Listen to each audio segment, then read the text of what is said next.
Hi Larry and Randy, and greetings to the Estes Park team.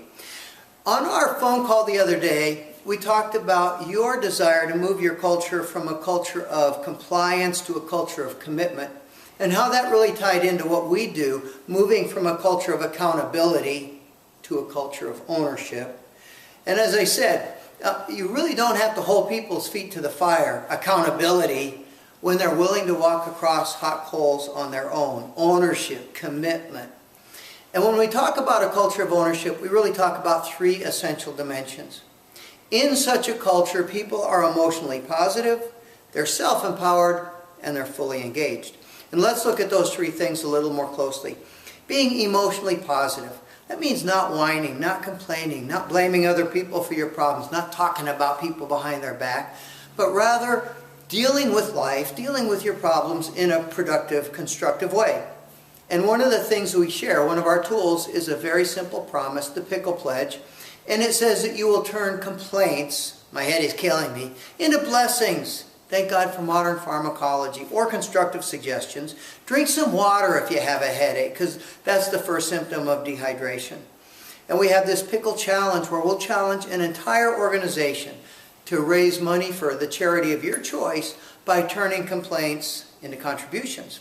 And you know, this is a lot of fun. People decorate pickle jars, they challenge each other to be more positive, but it can have a lasting impact on people at a personal level. I know it has on me.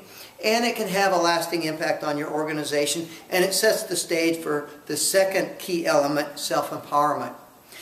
I love this banner because those are the three most important words in the book, The Florence Prescription. Proceed until apprehended.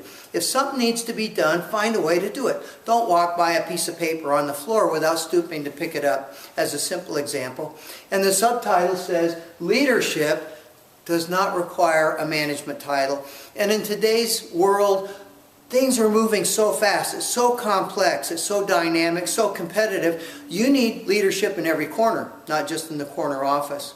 So one of the tools that we share for this element is the Self-Empowerment Pledge. One promise for each day of the week on personal responsibility, personal accountability, determination, resilience, having a positive attitude. And again, when people internalize those promises that they make to themselves and that we hold each other to, we have seen people make amazing personal changes. People have lost weight, quit smoking, applied to graduate school, written a book, all kinds of amazing things when you're self-empowered and stop waiting for someone else to empower you. And then the third element is being fully engaged, and that builds on the first two. And in the book, The Florence Prescription, we describe 8 essential characteristics of such a culture. Being committed, being passionate, being engaged, having pride in yourself and in your work.